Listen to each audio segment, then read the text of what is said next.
Hello friends, welcome back to our YouTube channel. ಇವತ್ತಿನ ವಿಡಿಯೋದಲ್ಲಿ ತೋರಿಸ್ತಾ ಇರುವಂಥ ರೆಸಿಪಿ ಚಿಕನ್ ಫ್ರೈ. ಇದು ತುಂಬಾ ಈಸಿಯಾಗಿ ಕ್ವಿಕ್ಕಾಗಿ ಮಾಡ್ಕೊಳ್ಬೋದು. ಅದರಲ್ಲೂ ಬ್ಯಾಚುಲರ್ಸ್ಗಳಿಗಂತೂ ತುಂಬ ಯೂಸ್ಫುಲ್ ಆಗಿರುವಂತಹ ವಿಡಿಯೋ. ಯಾವುದೇ ಮಸಾಲ ಕೂಡ ರುಬ್ಬೋ ಆಗಿರೋದಿಲ್ಲ. ಈಗ ಕ್ವಿಕ್ಕಾಗಿ ನಾವೇನಾದರೂ ನಾನ್ ವೆಜ್ ತಿನ್ನಬೇಕು ಅಂತ ಇದ್ದರೆ ಇದನ್ನು ಆರಾಮಾಗಿ ಮಾಡ್ಕೊಳ್ಬೋದು. ನಾನು ಫಸ್ಟು ಒಂದು ಅರ್ಧ ಕೆಜಿ ಚಿಕನ್ನ ತೊಗೊಂಡಿದ್ದೀನಿ. ಇವಾಗ ಇದಕ್ಕೆ ಒಂದು ಪಾತ್ರೆ ತೊಗೊಳ್ಳಿ. ಒಂದು ಪಾತ್ರೆಗೆ 2 ಟೇಬಲ್ ಸ್ಪೂನಷ್ಟು ಆಯಿಲು. ಅದು ಬಿಸಿಯಾದ ನಂತರ ಒಂದು ಈರುಳ್ಳಿನ ಈ ರೀತಿ ಚಾಪ್ ಮಾಡಿ ಹಾಕಿದ್ದೀನಿ. ಇದನ್ನು ಟ್ರಾನ್ಸ್ಪರೆಂಟ್ ಬರೋವರೆಗೂ ಕೂಡ ಫ್ರೈ ಮಾಡ್ಕೊಳ್ಬೇಕು. ನೋಡಿ, ಈ ರೀತಿಯಾಗಿ ಟ್ರಾನ್ಸ್ಪರೆಂಟ್ ಆದಮೇಲೆ ಇದಕ್ಕೆ 1 ಟೇಬಲ್ ಸ್ಪೂನಷ್ಟು ಶುಂಠಿ ಬೆಳ್ಳುಳ್ಳಿ ಪೇಸ್ಟ್ನ ಸೇರಿಸ್ಕೊಳ್ತಾ ಇದ್ದೀನಿ. ಶುಂಠಿ ಬೆಳ್ಳುಳ್ಳಿ ಪೇಸ್ಟ್ದು ಹಸಿ ಸ್ಮೆಲ್ ಹೋಗೋವರೆಗೂ ಕೂಡ ಫ್ರೈ ಮಾಡ್ಕೊಳ್ಬೇಕು. ಇನ್ನೊಂದೇನಪ್ಪ ಅಂತ ಹೇಳಿದ್ರೆ, ಚಿಕನ್ ರೆಸಿಪಿನ ಮಾಡುವಾಗ ಯಾವಾಗಲೂ ನಾವು ಆಯಿಲ್ನ ಕಡಿಮೆನೇ ಹಾಕಬೇಕು. ಯಾಕೆಂದರೆ ಚಿಕನ್ನಲ್ಲೇ ಆಲ್ರೆಡಿ ಜಿಡ್ಡಿನಂಶ ಜಾಸ್ತಿನೇ ಇರುತ್ತೆ.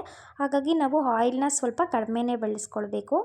ಇವಾಗ ಹಸಿ ಸ್ಮೆಲ್ ಹೋಗಿದೆ. ಇದಕ್ಕೆ ಚಿಕನ್ನು ಮತ್ತು 1/4 ಟೀ ಸ್ಪೂನಷ್ಟು ಅರಿಶಿನ, ರುಚಿಗೆ ತಕ್ಕಷ್ಟು ಉಪ್ಪು, ಸ್ವಲ್ಪ ಕೊತ್ತಂಬರಿ ಸೊಪ್ಪನ್ನ ಸೇರಿಸ್ತಾ ಇದ್ದೀನಿ.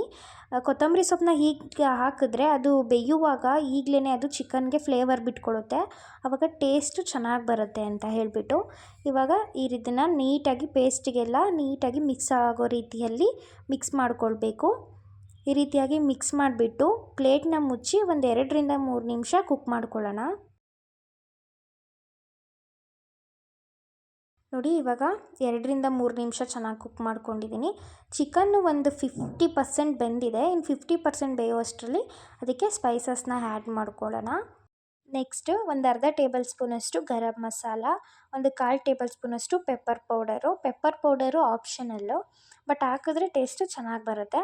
ನಂತರ ಖಾರ ನೋಡಿಬಿಟ್ಟು ನಿಮಗೆ ಎಷ್ಟು ಬೇಕು ಅಷ್ಟು ಖಾರದ ಪುಡಿನ ಸೇರಿಸ್ಕೊಳ್ಳಿ. ನಂತರ ಒಂದು ಅರ್ಧ ಟೇಬಲ್ ಸ್ಪೂನಷ್ಟು ಧನಿಯಾ ಪೌಡರು, ಹಾಗೆಯೇ 1 ಟೊಮೊಟೊನ ಹಾಕ್ತಾಯಿದ್ದೀನಿ. ಎಲ್ಲ ಹಾಕಿಬಿಟ್ಟು ಈ ರೀತಿ ಚೆನ್ನಾಗಿ ಮಿಕ್ಸ್ ಮಾಡಿಬಿಡೋಣ. ಈ ರೀತಿ ಚೆನ್ನಾಗಿ ಮಿಕ್ಸ್ ಮಾಡಿದ್ದಾದಮೇಲೆ ಇದಕ್ಕೆ 1 ಲೋಟದಷ್ಟು ನಾನು ನೀರನ್ನು ಸೇರಿಸ್ಕೊಳ್ತಾ ಇದ್ದೀನಿ.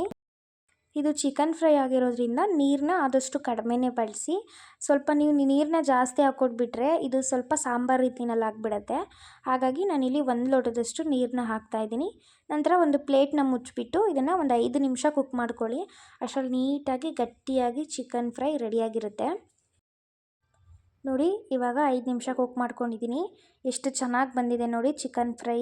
ನೀವು ಜಾಸ್ತಿ ನೀರು ಹಾಕ್ಬಿಟ್ರೆ ಈ ರೀತಿ ಕನ್ಸಿಸ್ಟೆನ್ಸಿಲಿ ಇರೋದಿಲ್ಲ. ಅದಕ್ಕೆ ಕಡಿಮೆ ನೀರನ್ನ ಹಾಕಿದ್ರೆ ಈ ರೀತಿಯಲ್ಲಿ ಸ್ವಲ್ಪ ಗ್ರೇವಿ ಥರ ನೀಟಾಗಿ ಚಿಕನ್ಗೆಲ್ಲ ಕೋಟ್ ಆಗಿರುತ್ತೆ.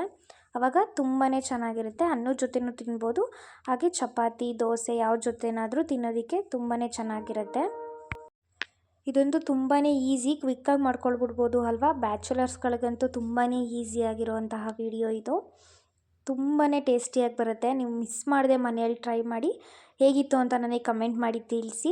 ಓಕೆ ಫ್ರೆಂಡ್ಸ್, ಈ ರೆಸಿಪಿ ನಿಮ್ಗೆ ಇಷ್ಟ ಆಗಿದರೆ ನನ್ನ ಚಾನಲ್ನ ಸಬ್ಸ್ಕ್ರೈಬ್ ಮಾಡ್ಕೊಳ್ಳಿ. ಪಕ್ಕದಲ್ಲಿರೋ ಬೆಲ್ ಐಕಾನ್ನ ಕ್ಲಿಕ್ ಮಾಡಿ.